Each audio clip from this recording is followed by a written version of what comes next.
Hello fellow wanderers. A couple of old relics to consider in today's walk along the magical Pembrokeshire Coast Path. No, not us. Our longer route started with a lime kiln hard by the estuary. We wondered who first thought about what would happen if we set fire to limestone. We followed this up shortly with the rather marvellous Old Lifeboat Station of Trefdraith, aka Newport. Ahead of us lay the Dinas Island deception. It's not an island, just an overachieving headland fooling cartographers and weary walkers alike. It does have a rather wonderful trig point perched on the top mind. We closed in on the large bay of Abergwaun, Fishguard and Goodwick. We thought about Ben Franklin and the French. Yes, them again. We marvelled at the breakwaters built to mark the end of the Great Western Railway and the beginning of the Goodwick to Rosslare ferry. Yep, a long one today, fellow wanderers. Self-inflicted owing to our car park cock-up on the previous leg. Plenty of going up today too. 2,700 feet of it all told. Lovely. So join Donks and me, the PonyTailed Pensioner, on our third leg of the altogether rather marvellous Pembrokeshire Coast Path.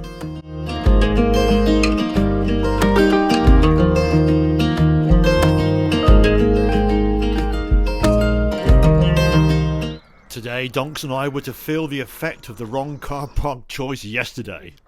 Our mission was going to be close to 15 miles and not far off over 3,000 feet of going uphill. Crikey. The early morning saw us go up estuary to the bridge over the river Nifer and then down the very same estuary on the left-hand southern shore through the charming seaside village of Newport. We espied the car park we should have used. Never mind. Donks and I tramped on.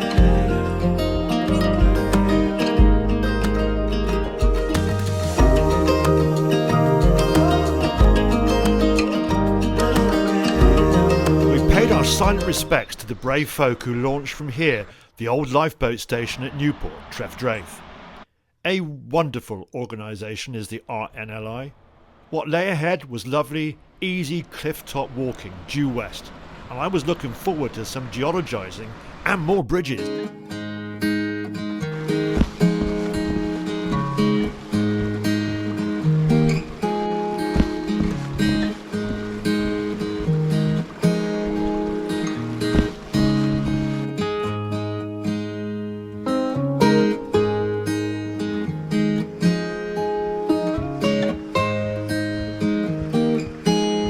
Work on the Pembrokeshire Coast Path.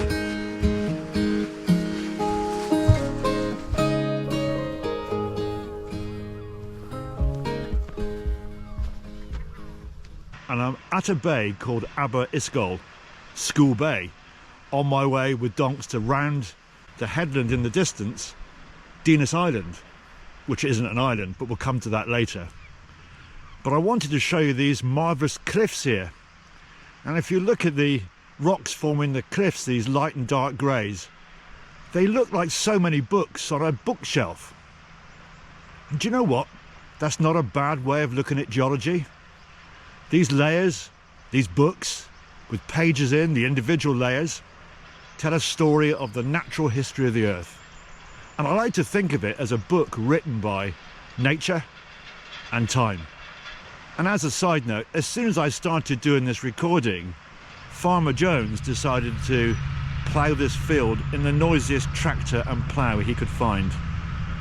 But good luck to him. We need our food, as the farmers are fond of telling us.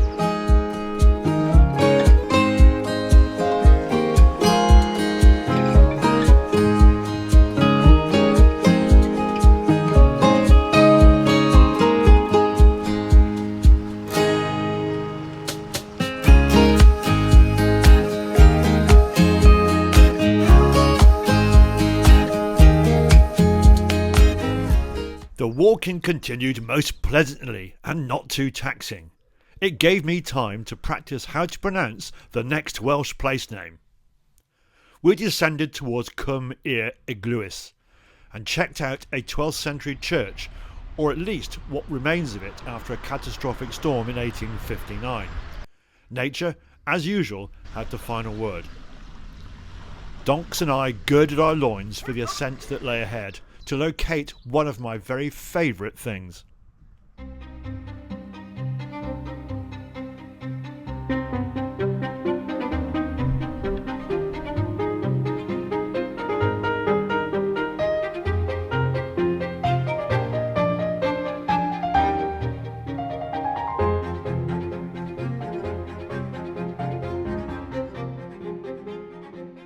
This is our first official triangulation pillar or trig point, and there's the socket for the benchmark. There's a benchmark symbol, and this is the socket for the surveyor to fit a little gadget in, a little bracket upon which the surveying staff would have gone.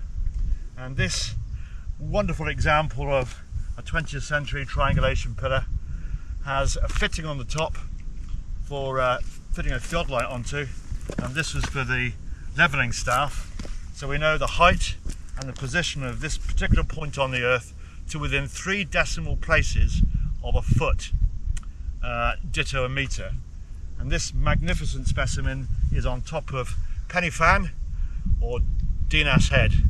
This is the very northernmost tip of Dinas Island, and it's been a magical walk up here. 2 of us have loved it, and literally from here on in all the way back to Fishguard, it's downhill. Yeah. My walking buddy demurs at this. And frankly, I don't blame him. There's gonna be some ups. Well, there's North and West Pembrokeshire laid out before you. Bit hazy today. We've taken advantage of a really splendid luncheon spot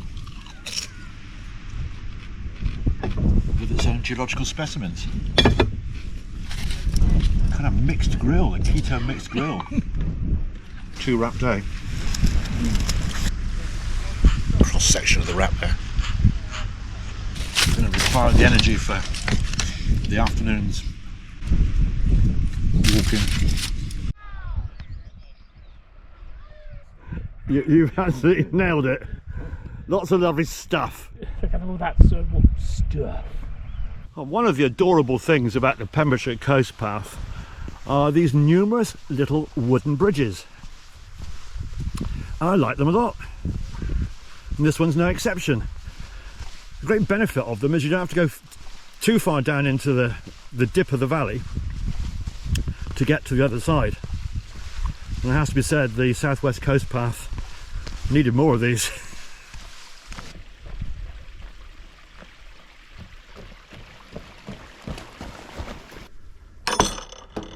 How satisfying is that? And so very. But 2.5 walks into the Pembrokeshire Coast Path. I'm rather loving this. Every stile, every gate is numbered. And this is 57 varieties. It's the Hines Gate at Puth Gwilog. Gwilog's Bay. God, a lot of style action now. Just had a gate style. Now have a plank style, a stepping style,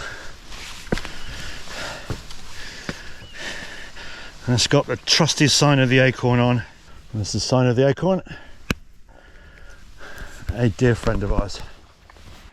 Just check out the folding in that area there. These rocks have been subject to torture. Well, as Brenda of Bristol so memorably said, "What? Another one?" Yes, a bridge in the bay. And here we go again. A lovely, lovely, lovely little wooden bridge. I'm a great fan of these. Across we go. Little pause in the middle to enjoy the babbling of the little stream. It's babbling to its heart's content, flowing down through a little bosky dell. It's going to get boskier as the spring progresses. Lovely. Truly lovely.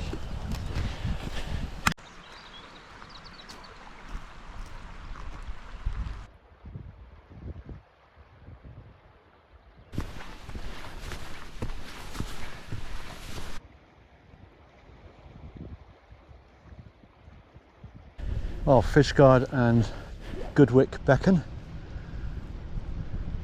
Abergwaun and Udig. And the two breakwaters.